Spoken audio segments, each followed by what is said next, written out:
United forum bank unions Vijayawada Dharna Chowk లో ధర్నా నిర్వహించింది.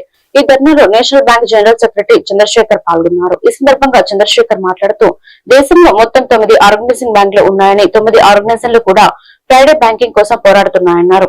Government of ఇండియాలో ఉదయం 20 నిమిషాలు సాయంత్రం 20 నిమిషాలు అగ్రిమెంట్ లో సంతకాలు కూడా పెట్టడం జరిగిందని, సంతకాలు పెట్టిన తర్వాత ఇంప్రూవ్మెంట్ చేస్తామని చెప్పడం జరిగిందన్నారు. 3 సంవత్సరాలు అవుతున్నా కూడా ఇంతవరకు దాని గురించి మాట్లాడడం లేదని, 2026 మార్చి 24, 25 తేదీలో స్ట్రైక్ చేస్తామని నోటీసులు ఇవ్వడం జరిగిందన్నారు.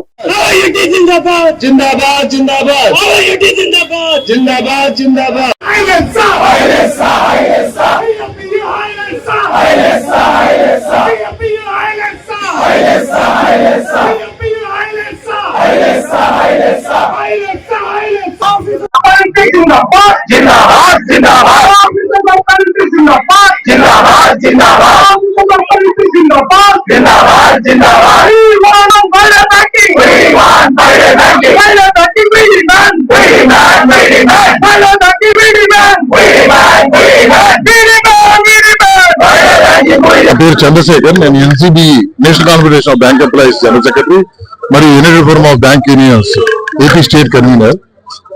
United forum of bank unions కింద ఈ దేశంలో 9 యూనియన్లు ఉన్నాయి. 4 officer organisations, 5 award staff organisation, workmen unions. ఈ 9 ఆర్గనైజేషన్లు ఫ్రైడే బ్యాంకింగ్ కోసం 10వ బైపార్టేట్ నుంచి పోరాడుతున్నాయి. 10వ బైపార్టేట్ లో second Saturday, fourth Saturday holiday ఇవ్వడం జరిగింది.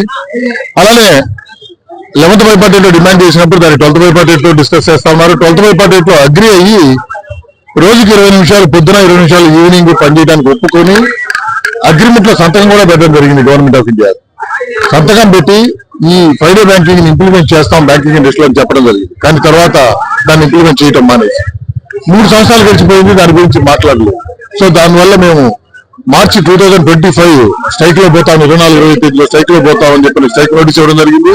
చీఫ్ లేబర్ కమిషనర్ దగ్గర జరిగిన చర్చల్లో ఆ రోజు డిపార్ట్మెంట్ ఆఫ్ ఫైనాన్స్ సెక్రటరీ వారు ఈ నిర్ణయం తీసుకోవాల్సిన అధికారాన్ని ప్రైమ్ మినిస్టర్ పంపిస్తూ ఫైనాన్స్ మినిస్టర్ ఆఫీస్ నుంచి ప్రైమ్ మినిస్టర్ ఆఫీస్కి వెళ్ళింది.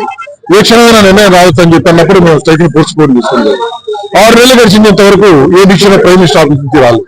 సో దీనివల్ల దేశవ్యాప్తంగా ఉన్న 8 లక్షల మంది బ్యాంక్ ఉద్యోగస్తులు, అధికారులు మరలా తిరిగి ఉద్యమం పడబట్టారు. నిన్ననే ట్విట్టర్ ఉద్యమం చేయడం జరిగింది. 3,60,000 మంది ఉద్యోగస్తులు, అధికారులు ట్విట్టర్ లో నిన్న తమ నిరసనని ప్రైమ్ మినిస్టర్ కి, ఫైనాన్స్ మినిస్టర్ కి తెలియజేశారు. ఈ రోజు ప్రతి స్టేట్ క్యాపిటల్ లో కూడా ధర్నాలు చేస్తున్నాం దేశవ్యాప్తంగా. జనవరి 27వ తేదీన 24, 25 fourth Saturday Sunday holiday, 26 Republic Day holiday.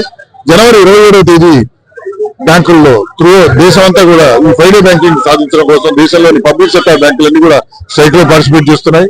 ఈ స్ట్రైక్ కి ఈ మద్దతు ఇవ్వాల్సిందిగా పాత్రికేయ రంగాన్ని, ప్రజల్ని కూడా కోఆపరేట్ చేయవలసిందిగా కోరుతున్నాం. ఎందుకంటే 150 దేశాల్లో ఈ రోజు ఆల్రెడీ ఫ్రైడే బ్యాంకింగ్ అనేది ఉంది, వర్క్ లైఫ్ బ్యాలెన్స్ అనేది ఉంది. ఈ రోజు బ్యాంకుల్లో ఉన్న వర్క్ ప్రెజర్ మనుషులు తగ్గించడం వల్ల, ఉద్యోగస్తులు తగ్గించడం వల్ల, వర్క్ ప్రెజర్ పెరిగిపోవడం వల్ల ఆరోగ్యాలు కూడా దెబ్బతిని ఇబ్బందులు పడుతున్నారు.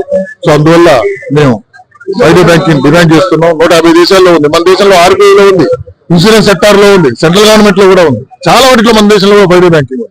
అది బ్యాంకింగ్ సెక్టార్ కూడా దాన్ని ఇంప్లిమెంట్ చేయాలని డిమాండ్ చేస్తూ జనవరి